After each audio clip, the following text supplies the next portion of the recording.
Escola Dominical. EBD em Foco, com o evangelista Malcírio Silva. Escola Dominical, conhecimento e saber. EBD, o maior seminário do mundo. Seminário do mundo. Moisés e essa serpente e o encontro com... Olá, meus irmãos, meus amigos, cumprimento a todos com a santa e gloriosa paz do Senhor Jesus.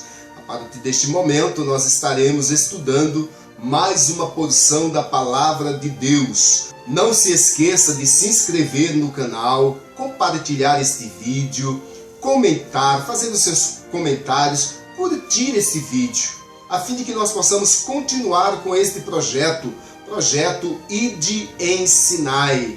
Dessa feita, nós vamos estudar a lição de número 5, que tem como título Libertos do pecado para uma nova vida em Cristo.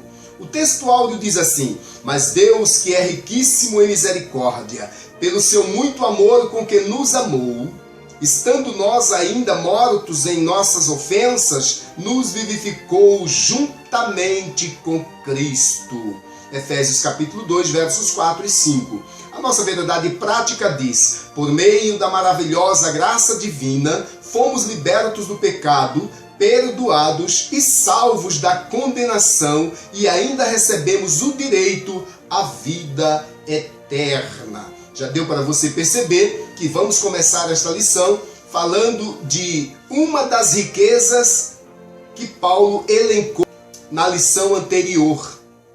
Então, o perdão dos pecados, né? Uma das riquezas espirituais em que o Senhor concedeu à igreja como herança por intermédio de Cristo Jesus, o nosso Senhor. A leitura bíblica em classe encontra-se em Efésios capítulo 2, versos 1 ao 10.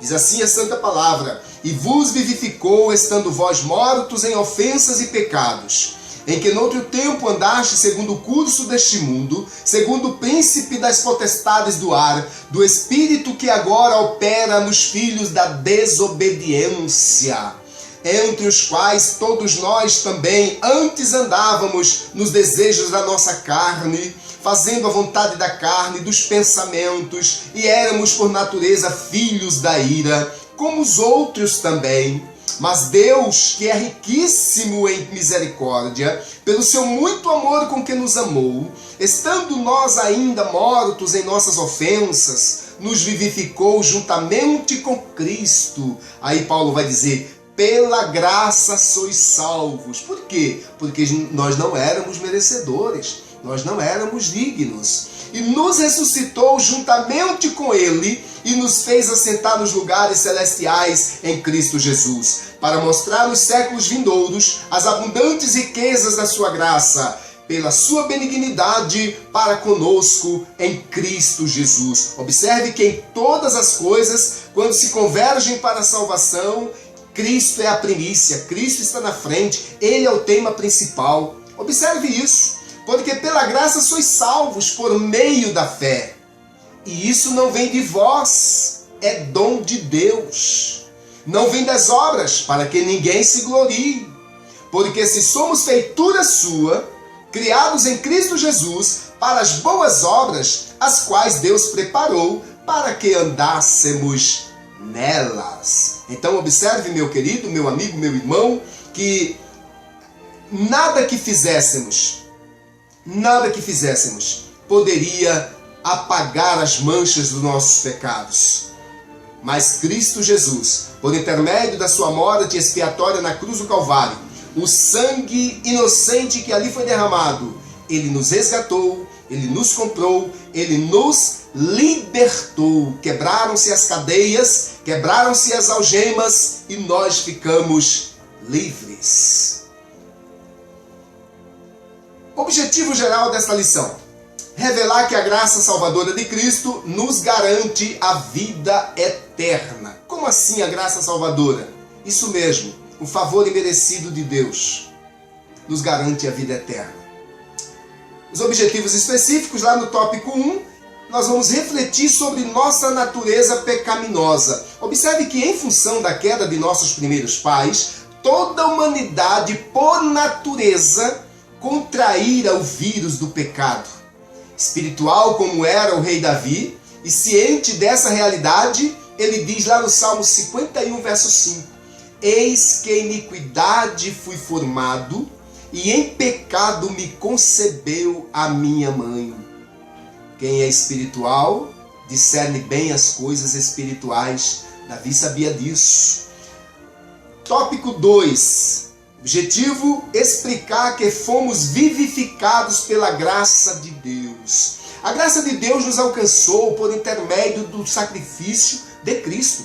Paulo deixa isso claro, escrevendo aos Romanos, capítulo 3, versos 24. Sendo justificados gratuitamente pela sua graça, pela redenção que há em Cristo Jesus.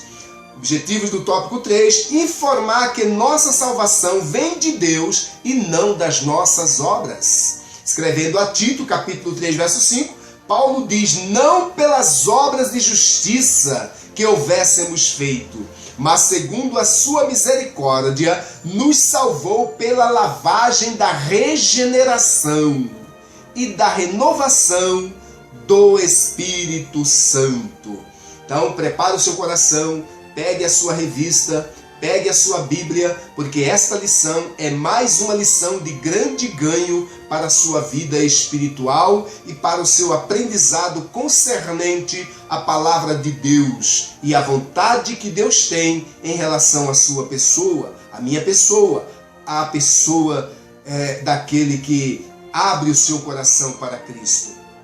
A introdução diz assim: a presente seção da Epístola aos Efésios apresenta relevantes aspectos doutrinários da salvação.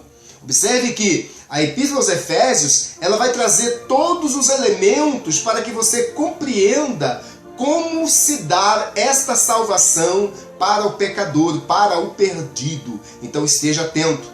Capítulo 2, versos 1 ao 10. Nela, o apóstolo descreve a libertação dos pecados. Imagine o que é isso, a libertação dos pecados. Isso significa, se há agora uma libertação, antes nós éramos escravos. Como um favor imerecido dado por Deus, a libertação dos pecados como um favor imerecido dado por Deus aos salvos, a fim de que eles desfrutassem de uma nova vida em Cristo. Meus queridos, meus irmãos, meus amigos, é impossível, é inadmissível que uma pessoa que tenha encontrado a Cristo Jesus, nascido de novo, ele viva a mesma vida de outrora, antes, como vivia antes de conhecer a Cristo. Então todos aqueles que conhecem a Cristo, eles devem viver em novidade de vida. Tudo agora é novo, as coisas velhas já passaram. Então, venha comigo neste momento, preste atenção na palavra de Deus e se deleite com mais uma porção da palavra de Deus. Tópico 1.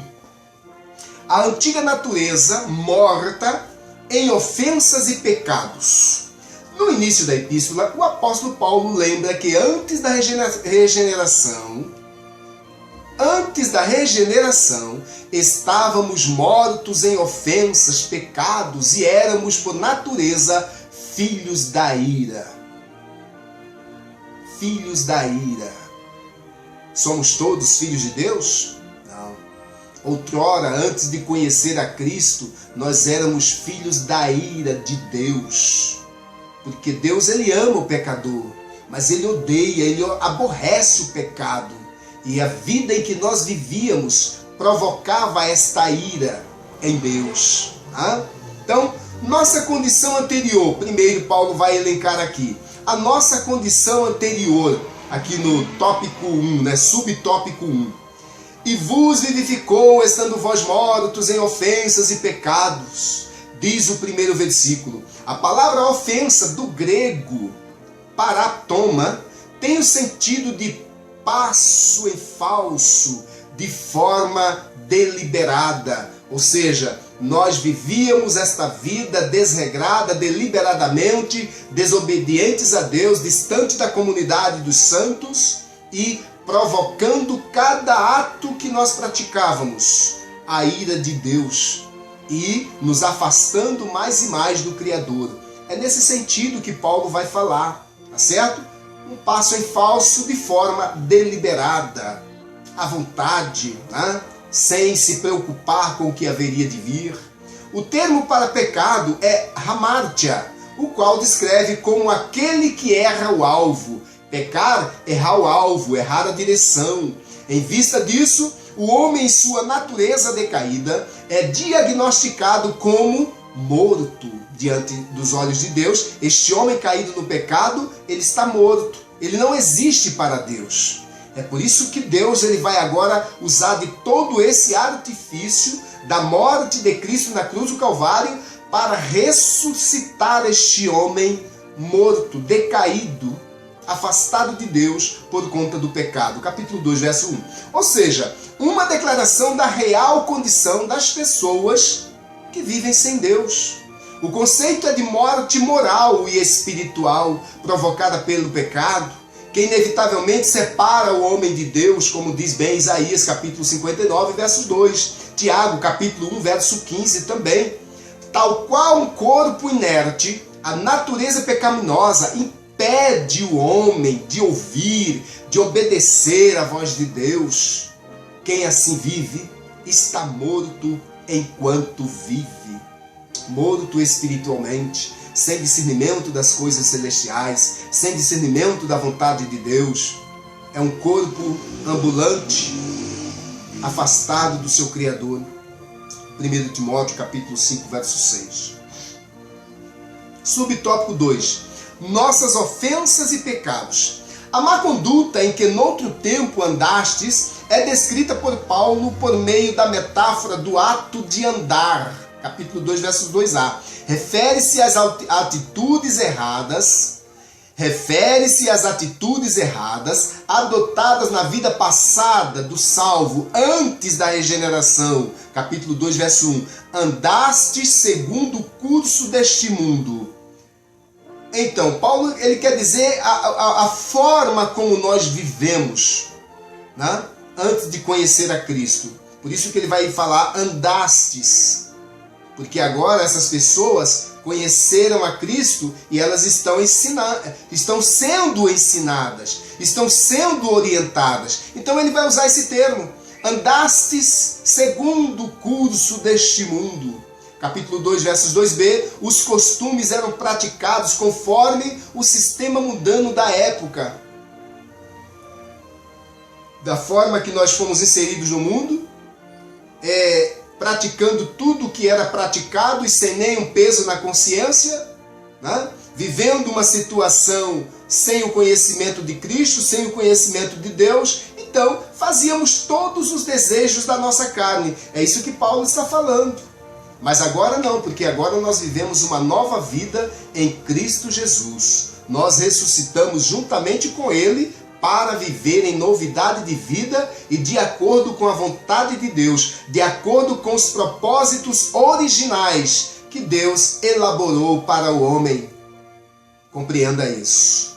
Então, quais eram esse sistema? Como era esse sistema mundano? O que eles praticavam? A imoralidade, Paulo vai elencar isso. O furto, a mentira. Agora imagine esses três aspectos aí, né? Esses três aspectos com um leque de possibilidades dentro desse conjunto aberto, né? A imoralidade, quando fala-se da imoralidade, fala-se de toda forma de mau caráter que o homem possa ser. Compreenda isso também. O furto, esse furto que Paulo vai falar também, ele é ampliado, ele abrange uma série de furtos, né? E o crente, ele precisa saber disso também. Mas eu te garanto uma coisa, aquele que é espiritual, ele compreende bem esta palavra, ele entende bem esta palavra. O Espírito Santo não o deixa só, faz com que ele compreenda, né, esse sentido ampliado dessas verdades que Paulo vem elencar. A mentira.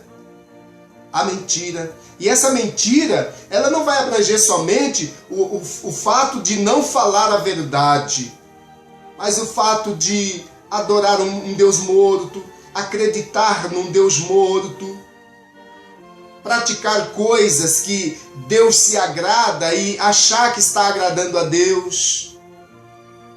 Tem um leque de possibilidades gigantescos. O que é espiritual, ele compreende isso.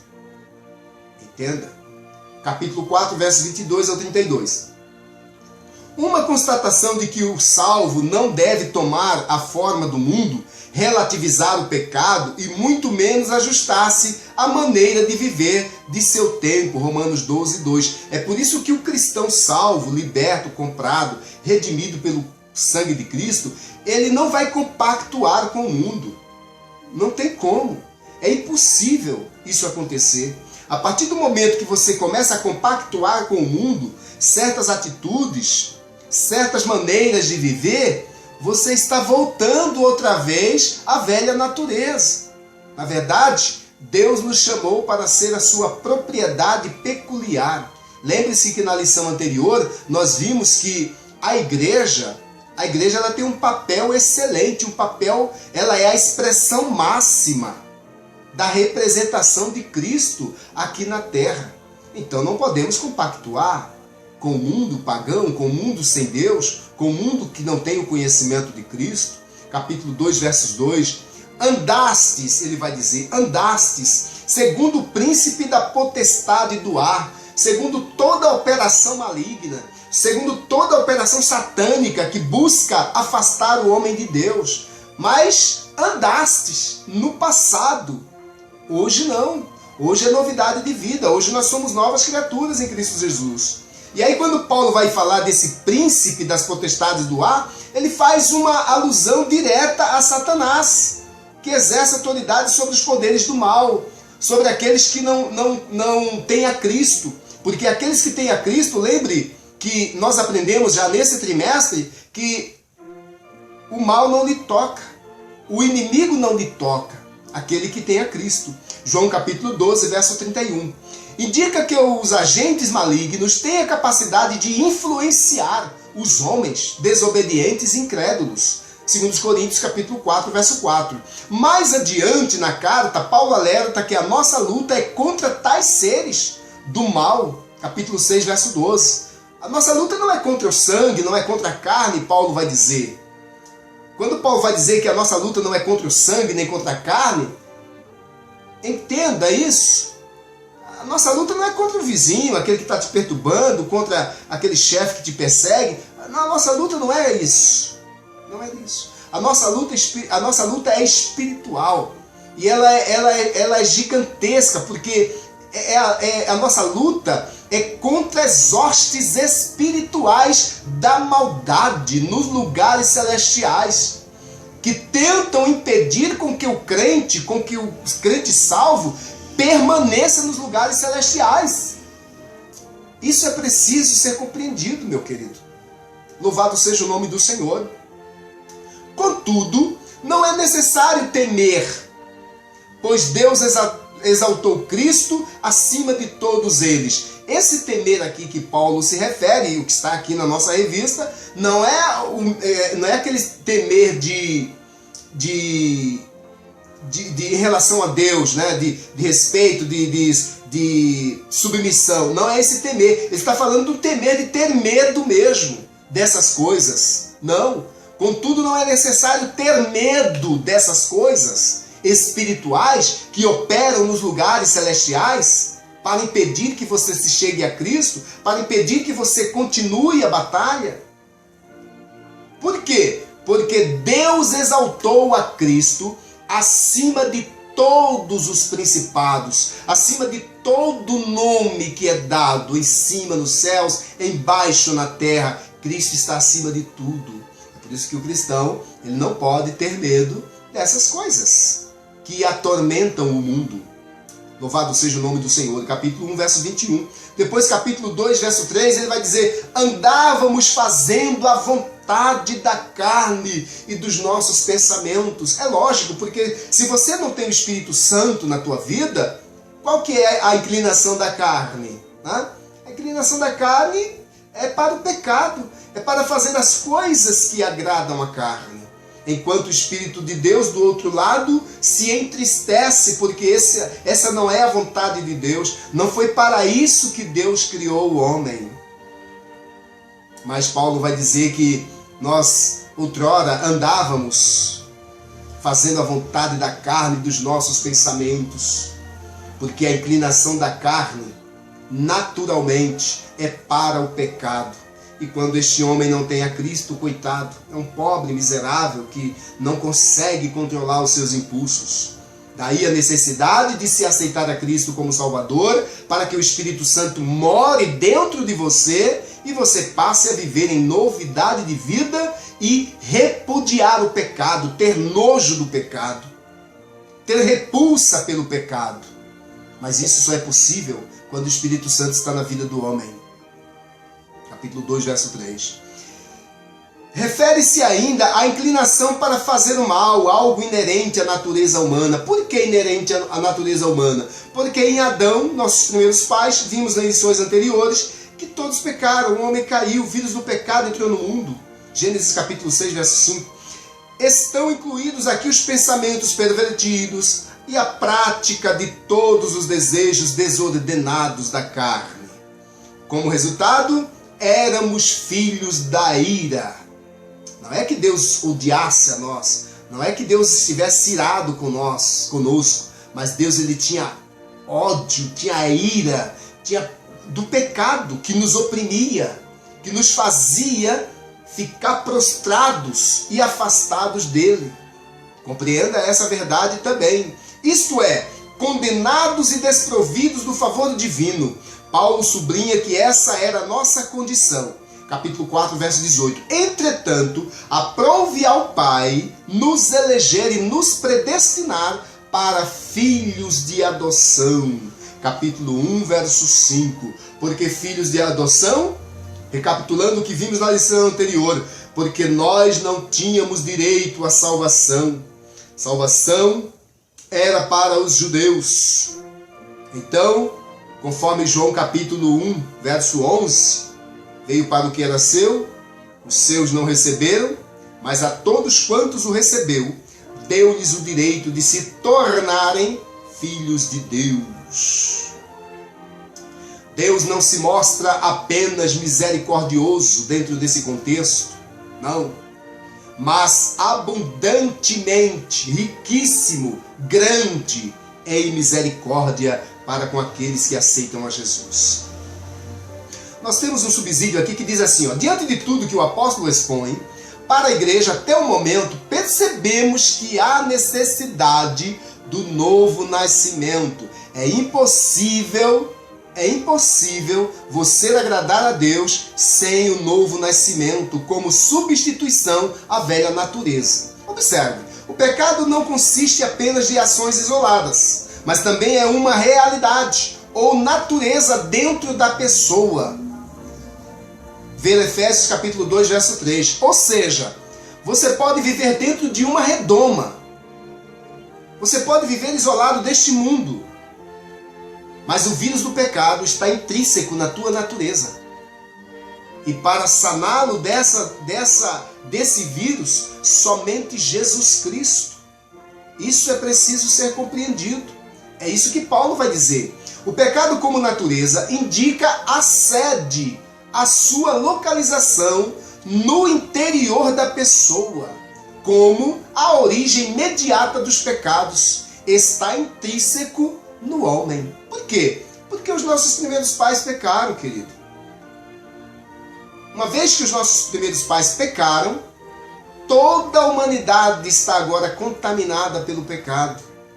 E a única maneira de se livrar, de escapar, é através do sangue de Cristo Jesus que foi derramado na cruz do Calvário. Não existe outro sacrifício substituto, não.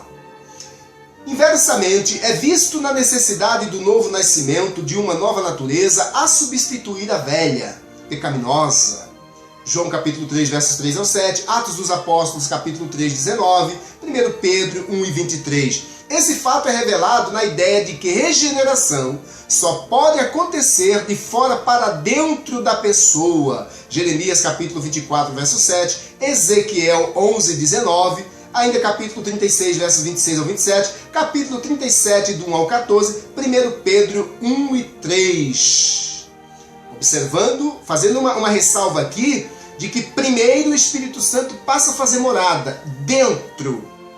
E aí ele começa a te mudar o teu pensamento, mudar o teu entendimento, mudar a tua visão, e começa a te dar discernimento. E isso acontece de dentro para fora. Mas a tua nova vida em Cristo, ela é revelada pelo teu exterior, pelo que você demonstra para as pessoas, ou não. Compreenda isso também, tá? Se recorde, está lá em Teologia Sistemática, uma perspectiva pentecostal, CPAD 2018, página 286. Tópico 2. Vivificados pela graça. Por ato de bondade e misericórdia, estando nós ainda mortos em pecados, Deus imensamente nos amou. João capítulo 3, verso 16, vai dizer que Deus amou o mundo de tal maneira que deu seu Filho unigênito, para que todo aquele que nele crê não pereça, mas tenha a vida eterna. E por isso nos vivificou por meio de sua graça. Tito capítulo 2, verso 11 vai dizer: porque a graça de Deus se manifestou, trazendo salvação a todos os homens. Olha que coisa maravilhosa. Subtópico 1. Alcançados pela misericórdia e pelo amor divino. Após constatar a situação da humanidade sob a ira de Deus, capítulo 2, verso 3, Paulo passa a descrever os atos divinos de amor, de misericórdia, que alternaram o quadro caótico. Qual era esse quadro caótico? Nós estávamos todos condenados a um abismo sem retorno, a um afastamento eterno de Deus. Então, Paulo passa a descrever esses atos divinos de amor e misericórdia que alternaram esse quadro caótico da raça humana, começando com uma conjunção adversativa. O apóstolo declara exultante: mas Deus que é misericordioso, mas Deus que é riquíssimo em misericórdia, pelo seu muito amor com que nos amou, capítulo 2, verso 4. O ato de misericórdia implica compaixão, simpatia para com os indignos. Por que indignos? Nós não éramos dignos, queridos. Nós estávamos afastados da comunidade dos santos e distantes de Deus, por intermédio dos nossos pecados e delitos, com que aborrecíamos a santidade de Deus. Romanos capítulo 11, verso 30 ao 32. A carta aos Efésios ensina que ao prover à humanidade o meio de escape da merecida ira de Deus, capítulo 1, verso 7, Deus não se mostra apenas misericordioso, mas abundantemente misericordioso. Ou seja, a sua misericórdia, ela é abundante para com todos os homens. E essa riquíssima misericórdia procede do seu muito amor com que nos amou. Conforme diz João capítulo 3, verso 16. A Bíblia enfatiza que foi a magnitude desse amor que motivou a nossa salvação. João 3,16, 1 João 4,9. Subtópico 2. Vivificados por sua graça. Descrevendo as dádivas divinamente concedidas aos salvos, o apóstolo enfatiza que o amor de Deus nos alcançou, estando nós ainda mortos em nossas ofensas. Capítulo 2, verso 5a. Preste atenção nesse o amor de Deus nos alcançou. Isso tem um indicativo, abrindo um parêntese aqui para que haja uma melhor compreensão, isso tem um indicativo de que nós estávamos longe, nós estávamos distantes, nós estávamos afastados, mas o amor de Deus nos alcançou. Louvado seja o nome do Senhor.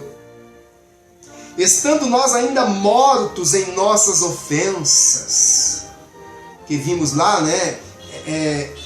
Essas ofensas diz respeito, né, ao ato deliberado de pecar, de cumprir os desejos da carne, dos pensamentos malignos, provocando nós a ira de Deus cada dia. Está lá em Romanos capítulo 3 também, capítulo 2 e 5a.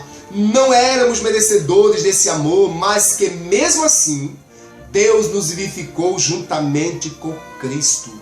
Olha, e quando Paulo vai dizer que Deus nos vivificou, Deus nos vivificou juntamente com Cristo, Ele nos coloca ali lado a lado com Cristo. Compreenda isso.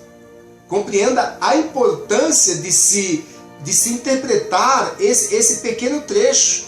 Deus nos vivificou juntamente com Cristo. Olha quão grande honra e quão grande glória e amor com que Deus nos amou. Porque Cristo, meu amigo, meu irmão, Cristo era o seu filho. Cristo era justo, né? Cristo é o justo, sem mancha, sem mácula. E nós sermos alcançados por essa graça, a ponto de Deus nos vivificar juntamente com Cristo. Pense nisso também. Capítulo 2, verso 5b. Nascemos de novo, João 3:3. Não estamos mais mortos, pois Cristo nos deu vida outra vez. Fomos vivificados sem mérito algum, não éramos dignos, não éramos merecedores. Tudo foi efetivado por meio da sua graça, favor não merecido, o favor imerecido de Deus. Capítulo 2, versos 8 e 9. Subtópico 3. Exaltados por sua graça. O apóstolo dos gentios ainda destaca que o poder de Deus, primeiro, nos ressuscitou juntamente com Ele, com Cristo, e nos fez assentar nos lugares celestiais em Cristo.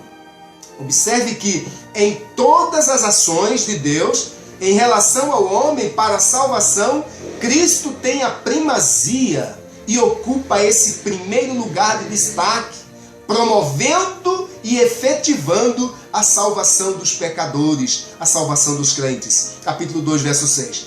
O termo juntamente indica que Deus concede ao homem os mesmos benefícios alcançados por Cristo. Olha quão grande ganho tem o crente salvo, o pecador que se arrepende. Vou repetir. O termo juntamente indica que Deus concede ao homem os mesmos benefícios alcançados por Cristo Jesus. Primeiro, a ressurreição, a vida eterna e o galardão nos céus. 1 Coríntios 15, 3 a 8, depois capítulo 20, depois o verso 20 ao 25. Assim, ao conceder tais bênçãos aos homens, Deus mostrou as abundantes riquezas da sua graça. Capítulo 2, verso 7. Desse modo, ratificamos que a salvação e seus privilégios são conferidos pela imensurável graça de Deus, o favor divino imerecido. E essa graça que não é mensurável, não pode se medir a graça de Deus. Temos um subsídio teológico aqui que diz o seguinte: fica claro nesse tópico que somos salvos pela graça mediante a fé, Efésios 2 e 8. Crer no Filho de Deus leva à vida eterna, capítulo 3, verso 16 de João. Sem fé não podemos agradar a Deus em hipótese alguma. E essa salvação, ela vem justamente por intermédio da fé, né? Pelo ato de crer, pelo ato de acreditar. A fé nasce dentro de nós e o Espírito Santo passa a fazer morada dentro do crente. Hebreus capítulo 11, verso 6. A fé, portanto, é a atitude da nossa dependência. Tudo o que nós precisamos fazer é ter fé, é acreditar. Então, a fé, portanto, é a atitude da nossa dependência, confiante e obediente em Deus e na sua fidelidade. Essa fé caracteriza todo filho de Deus fiel. É o nosso sangue espiritual. Gálatas capítulo 2, verso 20. Qual é o nosso sangue espiritual? A nossa fé. Vamos ler aqui Gálatas. Gálatas capítulo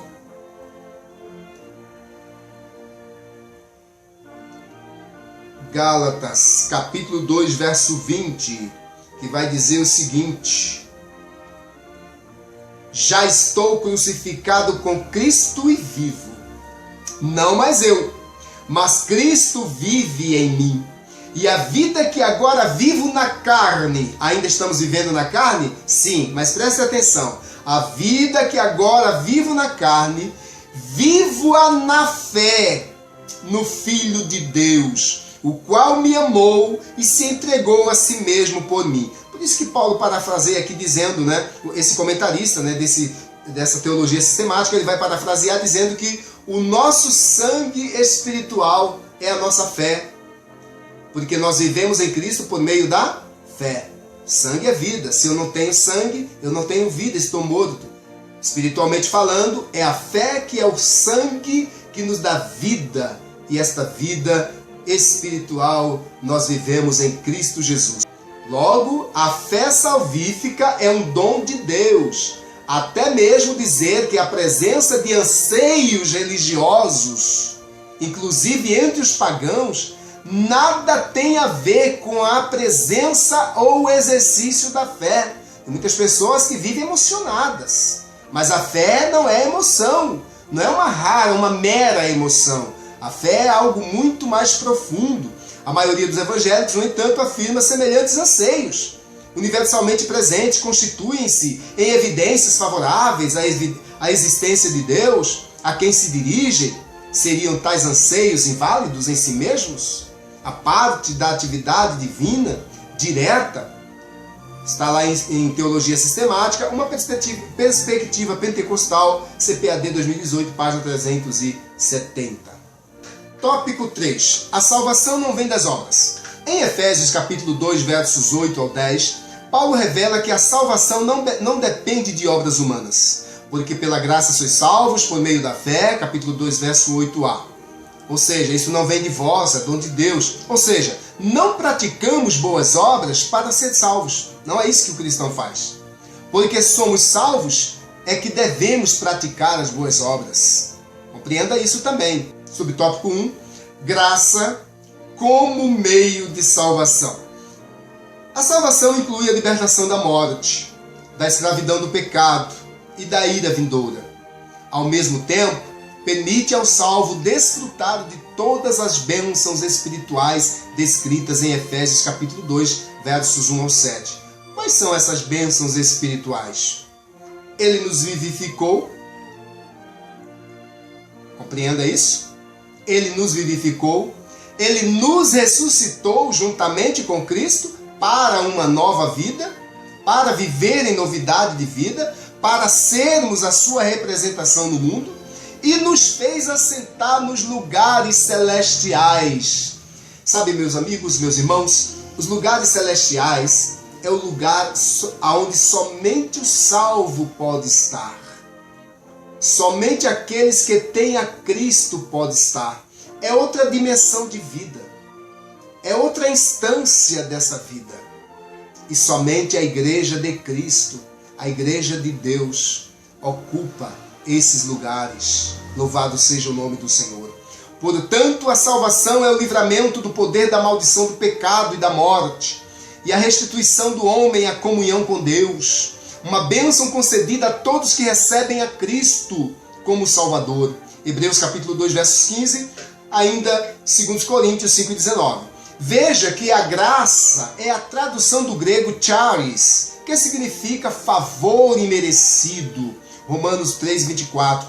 Ela mostra que a iniciativa para tornar possível a salvação veio da parte de Deus. É Deus que tem a iniciativa de salvar os pecadores. E por meio da graça, por meio da graça que Deus ativa o livre-arbítrio e capacita o pecador para que responda com fé ao chamado do Evangelho. Romanos capítulo 11, verso 6. Todavia, ainda assim, o ser humano é livre para escolher entre dois caminhos, salvação e perdição. Livre-arbítrio. Livre-arbítrio. Você escolhe ser salvo ou você escolhe ser condenado? Compreenda isso. Sua liberdade não foi eliminada e a graça pode ser resistida. João 7,17. A graça pode ser resistida. Qual que é a graça? A graça de Deus. Ou seja, os homens podem resistir a essa graça. Tá certo? É por isso que se tem o livre-arbítrio. Por isso que se tem o livre-arbítrio. Eu quero ler aqui a referência, né, para ficar bem claro na sua mente. Depois, no dia de julgamento, você dizer que não ouviu. João 7:17. 7:17. Diz assim a palavra do Senhor: se alguém quiser fazer a vontade de Deus, há de saber se a doutrina é dele ou se eu falo por mim mesmo. Então, indica-se aqui que a graça ela pode ser resistida, sim. Se alguém quiser fazer, ninguém é obrigado a fazer. A fé deve ser considerada como a aceitação da obra realizada por Cristo em nosso favor. Ela é a resposta à graça de Deus através da qual recebemos a salvação. Subtópico 2. Obras como evidência de salvação. Aqui Paulo usa duas negações para endossar a origem da salvação. A primeira expressão, isso não vem de vós. Capítulo 2, verso 8b. Trata da salvação pela graça que provém de Deus. A segunda ratifica que a salvação não vem das obras, o que indica não se tratar de recompensa de algum ato humano, né? Você pode fazer caridade, você pode ajudar o hospital do câncer, você pode dar esmolas, você pode ajudar os necessitados, mas isso não converge para a salvação. Isso não converge para o perdão dos seus pecados. Para a libertação dos seus pecados e para a salvação é somente por intermédio do sangue de Jesus Cristo, o nosso Senhor. E você precisa acreditar, você precisa aceitar o sacrifício de Cristo, você precisa ter fé para isso.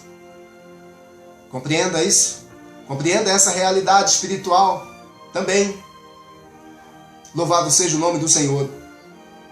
Essas afirmações excluem a possibilidade de alguém ser salvo por esforço próprio. Nada que fizéssemos garantia a nós a nossa salvação. Como a salvação é uma realização divina, agora somos feitura sua, criados em Cristo para as boas obras. A salvação é um projeto, é uma realização de Deus. É por isso que o crente salvo ele precisa andar em novidade de vida, porque agora está completo o conjunto, né?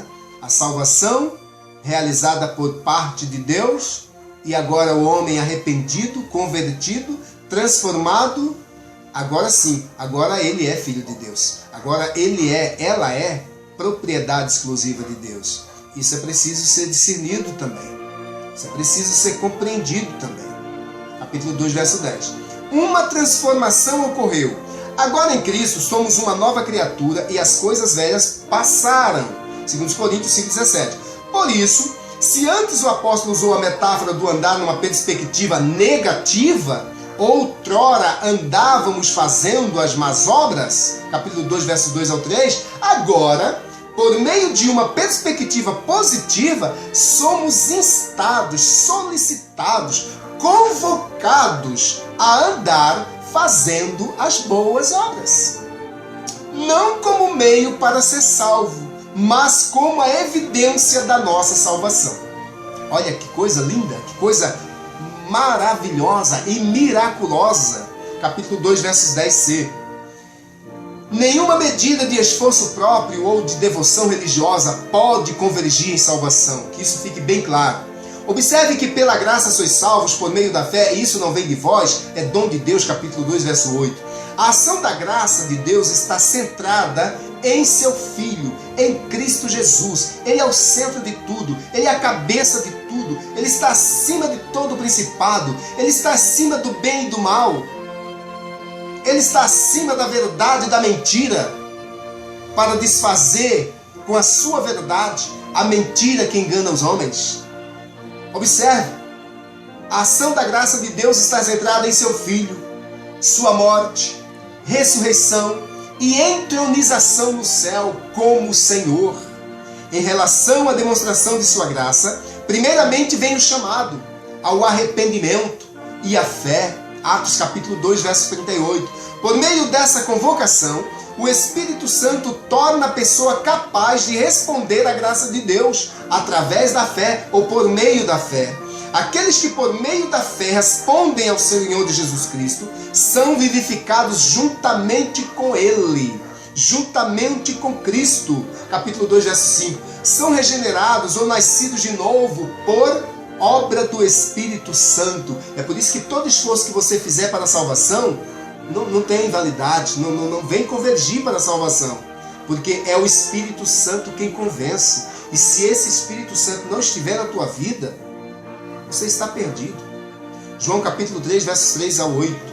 São ressuscitados e assentados com Cristo no reino celestial e continuam a receber a graça por sua união com Ele, que é a fonte de todo o poder. Isso os torna capazes de resistir ao pecado e de viver de acordo com o Espírito Santo. Romanos capítulo 8, versos 3 ao 14. Os crentes então passam a servir a Deus e praticar boas obras. Efésios capítulo 2, verso 10. Conferir ainda 2 Coríntios capítulo 9, verso 8. Por causa da graça que opera em cada um. 1 Coríntios capítulo 15, verso 10. Frente Arrington, Comentário Bíblico Pentecostal, Novo Testamento, volume 2, Rio de Janeiro, CPAD, página 413, o ano é 2017. Conclusão: antes da regeneração, éramos filhos da ira. Somos todos filhos de Deus? Não. Para se tornar filho de Deus, o homem precisa aceitar a Jesus como Salvador. Diante da vida do pecado e vivendo no pecado em meio ao mundo pagão, o homem continua sendo filho da ira de Deus. Está condenado a ir para o inferno. Está condenado ao afastamento eterno de Deus, como filhos da ira. Mas em Cristo Jesus, nós nos tornamos filhos de Deus. Filhos da ira e condenados à perdição eterna. Por ato do amor divino, por meio de sua maravilhosa graça, nos tornamos filhos por adoção. João capítulo 1, verso 11. Essa gloriosa salvação nos foi concedida independente de nossas obras. Nada do que fizéssemos viria a convergir para a salvação. A partir da salvação, passamos a praticar boas obras que glorificam a Deus, nosso Pai. Mateus 5,16. Esta foi mais uma lição da nossa escola bíblica dominical, né? Segundo trimestre de 2020, lição de número 5. Né? Obrigado desde já por sua participação. Né? Tivemos aí uma lição maravilhosa, onde podemos aprender um pouco mais da palavra de Deus. Foi a lição de número 5. Libertos do pecado para uma nova vida em Cristo Jesus. Que Deus abençoe o seu lar, que Deus abençoe sua vida, que Deus abençoe os seus projetos e que você também compreenda a palavra de Deus para ser alcançado pelo seu favor. Que Deus abençoe.